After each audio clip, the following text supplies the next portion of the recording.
Hi there, this is Maker Supreme here with kind of a Transformers toy review, having a look at the Toyworld Throttlebot Combiner set. Now, I'm still missing one piece of this, so this is the guy once he's all finished up. So I'm just missing the blue one here, I can't remember what his name is. So I've got 5 so far, so the 2 new ones I've got, I can't remember, I think it's Side Load and Gold, well, Shine Bug, but he's actually Gold Bug. And so I've got the other 3 here. This one is the hardest one to get hold of, and I'll show you later. You do actually need this one to do it, so you can't have 2 of that one to actually form the combiner because of the way the ports are done. They are actually re-releasing this figure, and I've seen him on pre-order at Kapow Toys. So if any of you guys are struggling to get this figure, that's the place to get him. That's the only place I've seen him so far. What I'm going to do is I've just set them up so they're all ready to combine, which is fairly easy to do, apart from this guy here who's a real pain, which I'll kind of explain a little bit on how that works. But just show you, I'm going to kind of get it all together, obviously minus this arm here, and show you what you think, and then compare him against Defensor as well. So first of all, we've got a whole lot of bits here. Now the only 2 that have come with all the combiner parts, this guy here and Goldbug here. So you'll need to get those to get all the parts for it. Right, if I concentrate first on the legs first of all, so I'll move all these guys to the side, and we'll keep the leg bits in here. And then we've got our 2 legs here. Now basically for both of these, you transform them into vehicle mode and just move the hood up like that. So you can see it's fairly easy to do. Now with both, you'll see they've got different combiner ports. Okay, so that's the reason why you can't use the same on both. You can't buy two of this guy and get away with it, because you won't be able to pop him in the same way as you would be the other guy. Let's work out which one's which. Yeah, I think this one's it. So what you do is you get hold of this. The way they've done it, there's lots of articulation on this first. You can bend it back so you've got a heel, bend it forward this way.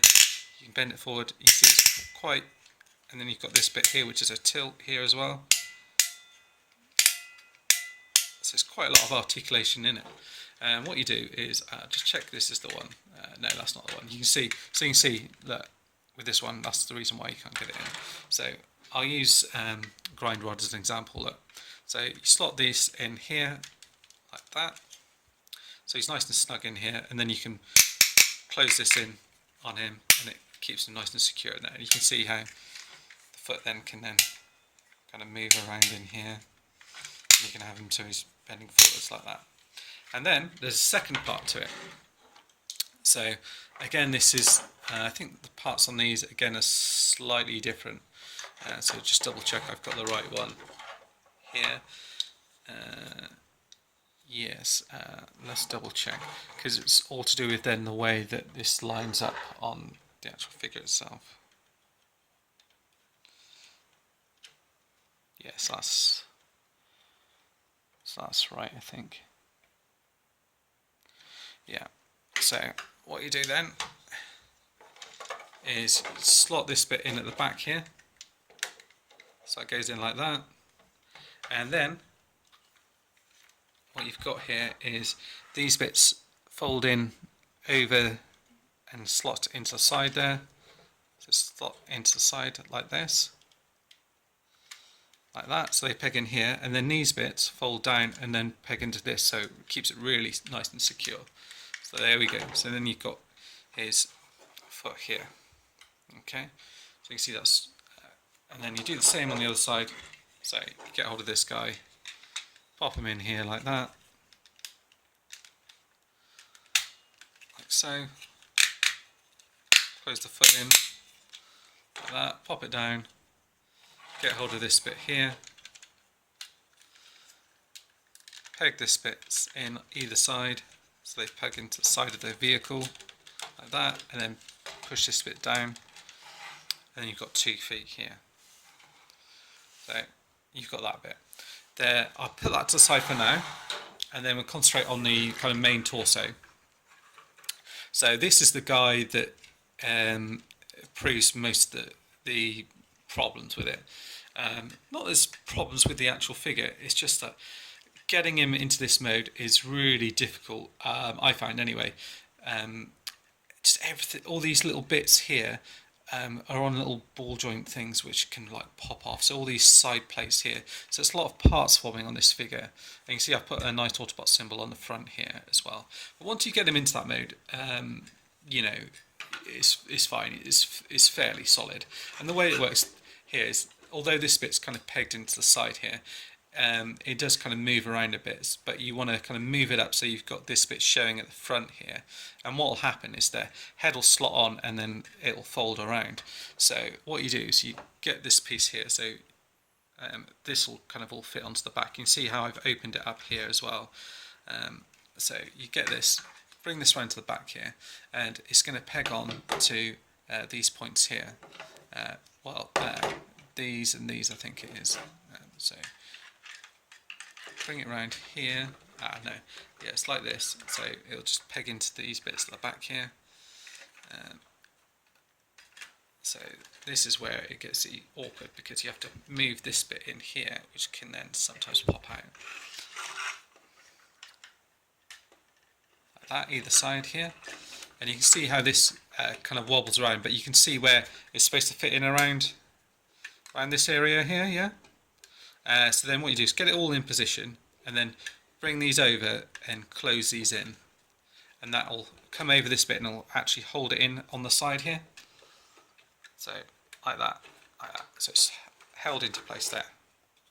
You can see that, and this has got brilliant light pipe on it, which I'll show in a minute. And there's also waist articulation on this guy as well here. As well. And articulation here as well. And then out as well. So you've got some decent articulation on this guy. And then what you do is you've got these slots here, which is where your feet will go in. So you can see I've pushed these out, so you do have articulation on this bit as well, although it is really stiff on this piece here. So you can see how hard that is to move it. It's a lot easier to do it once you've actually got the figures plugged in. Oh, the other thing as well is he does have a kind of a crotch plate here as well, so that will just slot over here in like that. So then once you've got the figures ready, slot them into this like that.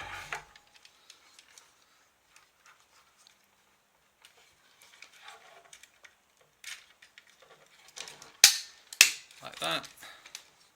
So done on one side and one on the other side, like so.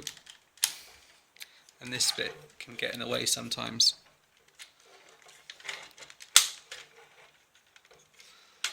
Slot that in like that, and then you can move that out of the way like so. Funny enough, he's actually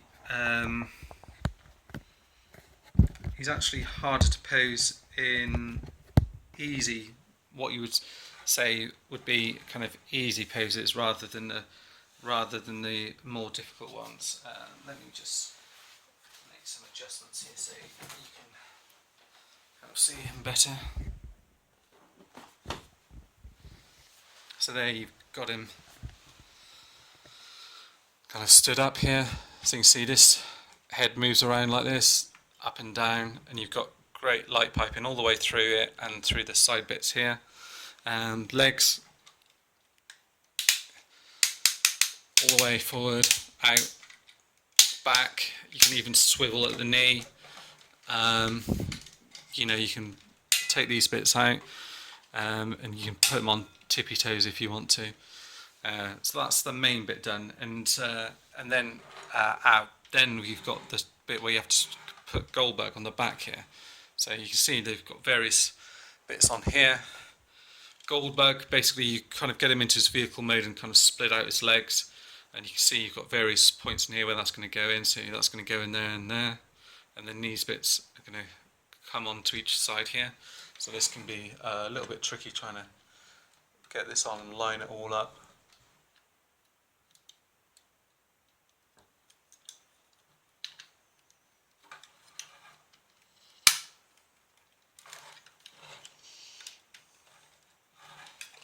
So once you've got the legs lined up, it's fairly easy then to push these bits in.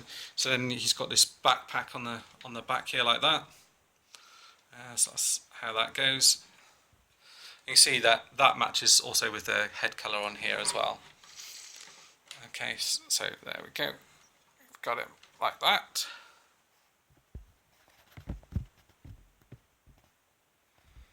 Okay, so looking around this way, like so. And then to get the arm, you've kind of got it in this mode here. To add the fist in here, there's a little slot in here either side, so you just pop that in like that, and then on the other side and push it together like so, and then you've got to just make sure everything's lined up correctly like that to get his arm into place. And then on this side here you've got like a grid section here, and that will line up with the triangle that's kind of in place on this side here. So yeah, they've both got the same sort of grid on there, so let's pop that in here.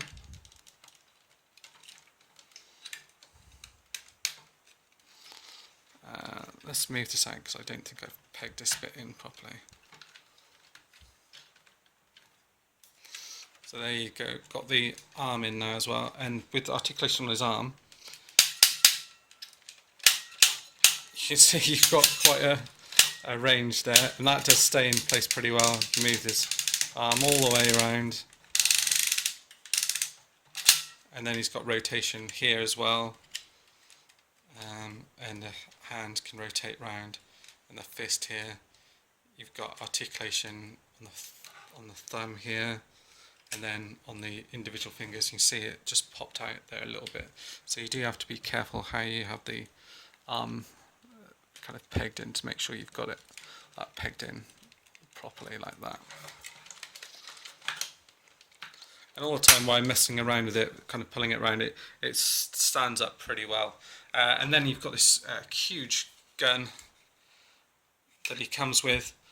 You can actually peg some of the other weapons on here, so I've managed to get all of them pegged on apart from this guy's gun, which I've noticed what you could do is you could actually have it pegged on here if you really wanted to, so you could have all the guns on there, but I don't think that really looks that great on there. But just to give you a few options, you could do that if you wanted to. And then the gun here, you can see you've got these little clips here, and that slots into the side of inside of the hand here. So you can't quite see that, it's off camera, but you can close it up. And then he can hold this massive gun in his hand here, so you can see what that looks like. So that's him like that. And then for a bit of a size comparison, I'm going to bring in Defense Saw. So you can see what those two look like side by side. There's a fair bit of difference, but this guy is absolutely huge. I don't know if he's the biggest combiner that I've got. He certainly won't be once Devastate comes along, but really pleased with him so far. They don't have a name for this guy, that's the really odd thing about it. The one thing I forgot to mention as well is in the instructions here, let's sell that, sorry. In the instructions here, it shows you how to combine each one into its different modes. Okay, so it's got, even the one that hasn't been released yet, it's got him in here.